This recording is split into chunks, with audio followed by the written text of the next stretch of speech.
টানা বৃষ্টি ও পাহাড়ি ঢলে মুহুরী, কহুয়া ও সেলোনিয়া নদীর বাঁধের ২১টি স্থানে ভাঙনে প্লাবিত হয়েছে শতাধিক গ্রাম।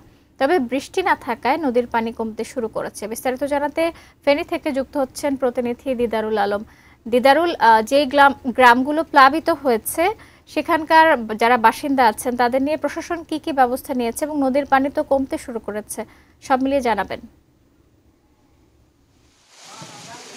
শাকিল, আসলে আপনি যেমনটি বলছিলেন, গতকালকে সকাল পর্যন্ত কিন্তু ১৫টি ভাঙন দিয়ে অনবরত পানি প্রবেশ করেছিল এবং গতকালকে রাতে সর্বশেষ তথ্য পাওয়া পর্যন্ত এখন পর্যন্ত ২১টি স্থান ভেঙে প্রায় ১০০টি গ্রামের মতো প্লাবিত হয়েছে এবং এখন পর্যন্ত প্রায় ৩০ থেকে ৪০ হাজার মানুষ পানিবন্দী রয়েছেন।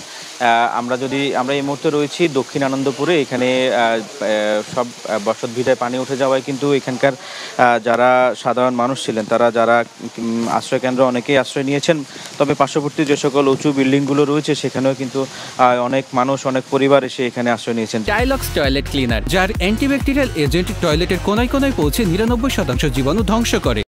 যেমন এক পাশে মানুষরা যেমন আশ্রয় নিয়েছেন, সে আরেক পাশে কিন্তু পশু পাখি নিয়েও অনেকে এসে আশ্রয় নিয়েছেন সেই উঁচু বিল্ডিংগুলোতে এবং কিছু কিছু জায়গায় আসলে কোমর সমান পানি উঠে গিয়েছে এবং মানুষের বাড়িঘরে অবস্থান করার মতো আসলে ওরকম পরিস্থিতি কিন্তু এই মুহূর্তে নেই। এবং সকালে একটু রোদের দেখা দিলেও কিন্তু বর্তমানে বৃষ্টি হচ্ছে এবং জেলা প্রশাসনের পক্ষ থেকে এখন পর্যন্ত যারা আশ্রয় কেন্দ্রে যাননি তাদেরকে আশ্রয় কেন্দ্রে নেওয়ার জন্য তাদের বেশ কয়েকটি টিম কাজ করছেন এবং এর পাশাপাশি শুকনো খাবার এবং রান্না করা খাবার আশ্রয়কেন্দ্রগুলোতে বিতরণ করা হচ্ছে। এখন পর্যন্ত জেলা প্রশাসনের তথ্য মতে ফেনীর যে ফুলগাজী, পশুরাম এবং ছাগলনাইয়া প্রায় ১৬০টির মতো আশ্রয়কেন্দ্র ঘোষণা করা হয়েছে। সেখানে প্রায় ৭ থেকে ৯ হাজার মানুষ এখন পর্যন্ত আশ্রয় গ্রহণ করেছেন আমরা যত জেনেছি। তবে পানি উন্নয়ন বোর্ডের তথ্য মতে ফেনীর যে ৩টি সীমান্তবর্তী নদী, সেই ৩টি সীমান্তবর্তী নদীর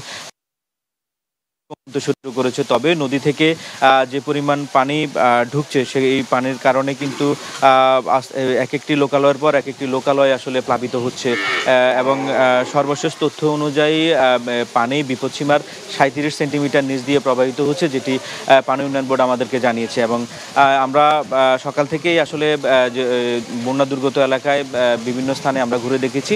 আসলে কিছু কিছু জায়গায় মানুষ এখন অবস্থান করাটা তাদের জন্য খুব কষ্টসাধ্য হয়েছে, তাই তারা আসলে নিরাপদ আশ্রয় খুঁজছেন। এবং ফুলগাজী, পশুরামের পাশাপাশি কিন্তু নদীর যে ভাঙন, সেই ভাঙন দিয়ে পানি প্রবেশ করে কিন্তু ফেনীর ছাগলনাইয়া এবং ফেনী সদরের দিকে পানিগুলো প্রবেশ করছে, আমরা যেটুকু দেখেছি।